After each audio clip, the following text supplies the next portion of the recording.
Bienvenue dans NextGen Manufacturing Nexus. Aujourd'hui, on va s'intéresser à une force cachée, une force qui a façonné notre monde, des catastrophes du passé jusqu'aux matériaux ultramodernes de demain. Alors, notre histoire, elle commence en 1954. On est face au de Havilland Comet. Ce n'était pas juste un avion, c'était le premier avion de ligne à réaction commerciale, vraiment le symbole du futur. Sauf que ce futur prometteur a été complètement anéanti par une série de catastrophes assez mystérieuses, des avions qui se désintégraient littéralement en plein vol. Alors là, imaginez un peu la scène pour les enquêteurs. C'est le casse-tête total. Ces avions, c'était des bijoux de technologie, conçus pour être ultra solides. Et pourtant, voilà qu'ils se brisent en 1000 morceaux dans des conditions de vol parfaitement normales. Ça n'avait absolument aucun sens.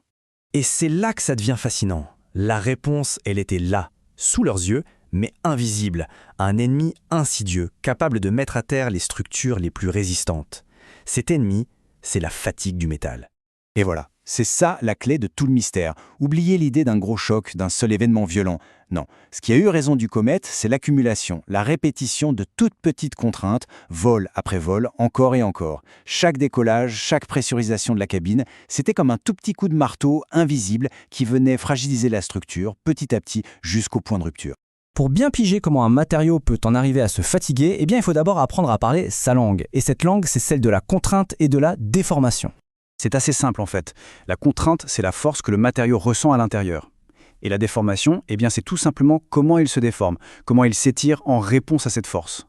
Ce graphique-là, la courbe contrainte-déformation, pensez-y vraiment comme au CV d'un matériau. C'est sa carte d'identité, son histoire complète. Ça nous dit tout sur lui, depuis la toute première sollicitation jusqu'à sa rupture finale. Et ce parcours, il est super intéressant. Au début, on est dans la zone élastique, le matériau s'étire, mais si on relâche, il revient à sa forme de départ, un peu comme un élastique quoi. Mais attention, si on tire un peu trop fort, on franchit un cap, la limite d'élasticité. Et là, c'est le point de non-retour. À partir de ce moment, toute déformation devient permanente. Et ça nous amène à une distinction qui est absolument cruciale. D'un côté, les matériaux ductiles, comme l'acier, ils se déforment beaucoup avant de casser, ils nous préviennent en quelque sorte.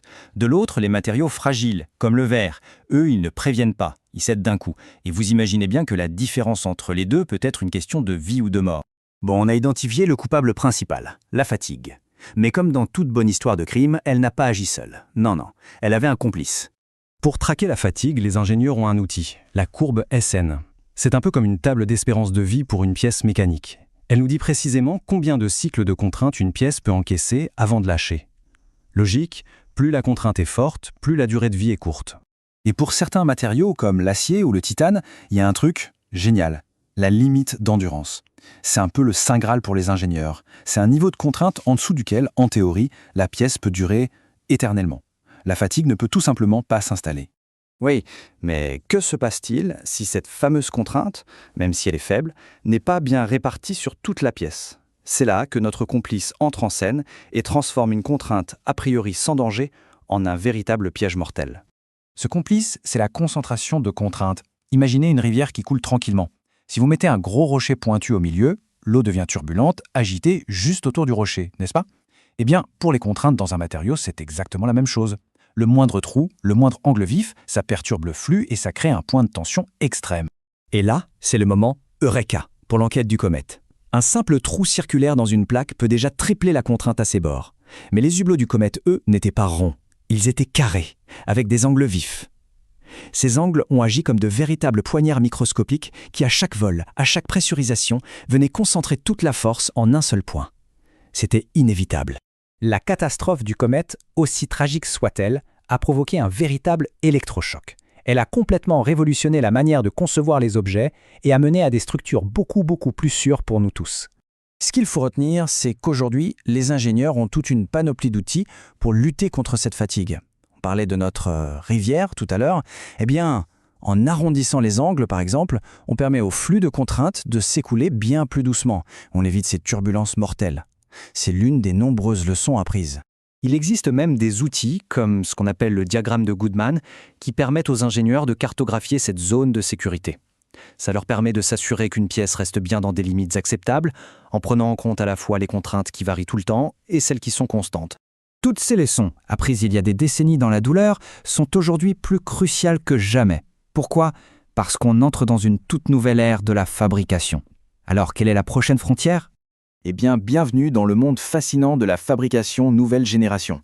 On parle ici de matériaux composites avancés, de métaux imprimés en 3D, des choses qui relevaient de la science-fiction il y a peu. Et c'est là qu'on fait face à un nouveau paradoxe. Un métal traditionnel, sa structure interne est assez uniforme, on la connaît bien, on sait comment il va réagir. Mais un métal imprimé en 3D, c'est différent. Le fait même de le construire couche par couche, ce qui est révolutionnaire, crée aussi une microstructure interne beaucoup plus complexe.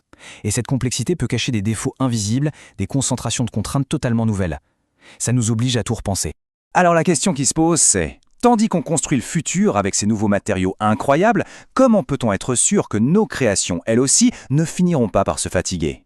Comprendre ces vieux principes de la fatigue, ce n'est pas juste regarder dans le rétroviseur, non, c'est la clé de voûte pour construire en toute sécurité le monde de demain.